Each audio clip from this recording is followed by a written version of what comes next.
Today we're going to talk about volume. Before we dive into calculating volume, we want to know which shapes we're going to be talking about, what they're called, and what their definitions are. So to get started, three-dimensional shapes in geometry are also called solids.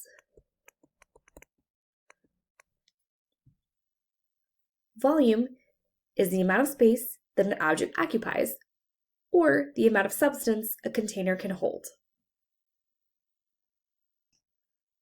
The task exam is going to focus on these 5 shapes.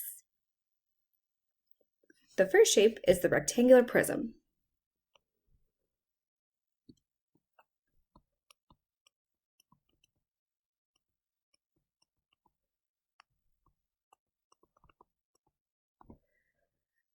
Rectangular prisms are solid objects which have 6 faces that are all rectangles.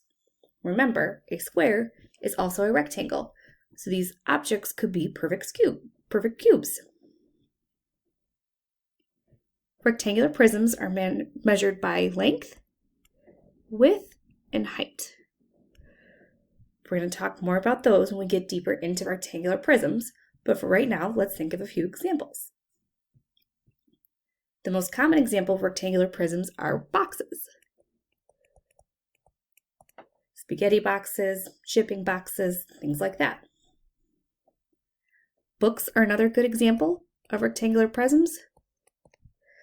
So are coolers that you use to take your drinks to the beach, dressers,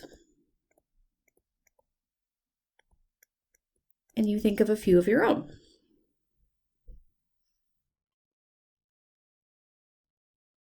The second shape we're going to talk about is the sphere.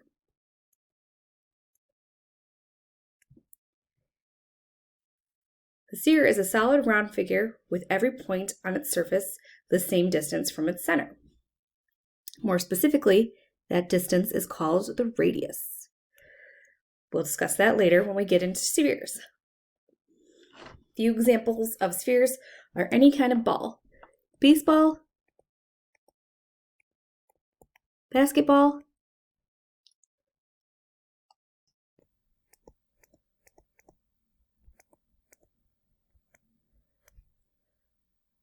marbles are a good example.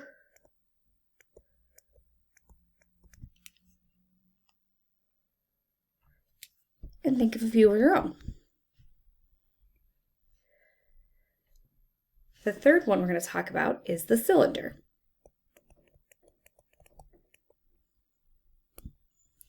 Cylinders are solid geometric figures with straight parallel sides and a circular or oval cross-section. Cylinders are also going to be measured with the radius, just like the sphere was, as well as a height. Some examples of cylinders would be cans, soup cans, soda cans, drinking glasses, coffee mugs,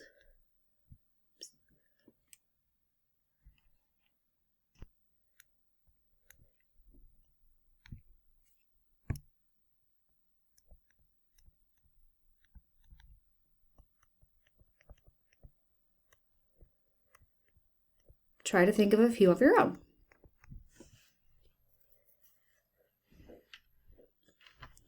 The fourth shape we're going to talk about today is the cone.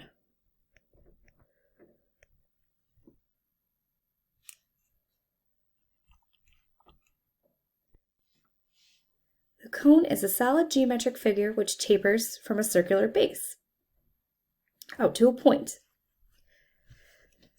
The cone is also going to use the radius because it has a circular base as well as a height.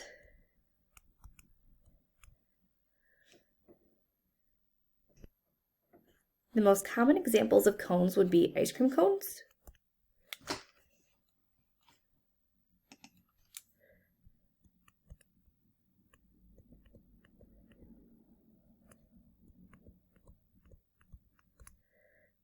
funnels,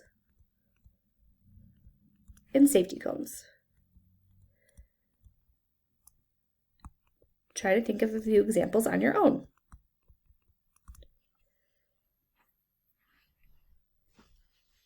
The last shape we're going to talk about today is the pyramid.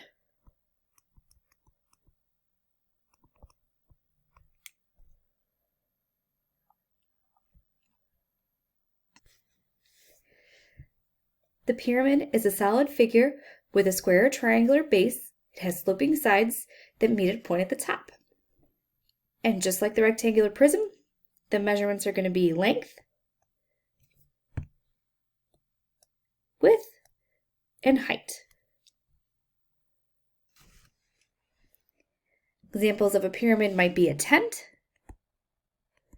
or the pyramids themselves in Giza. Try to think of a few of your own examples.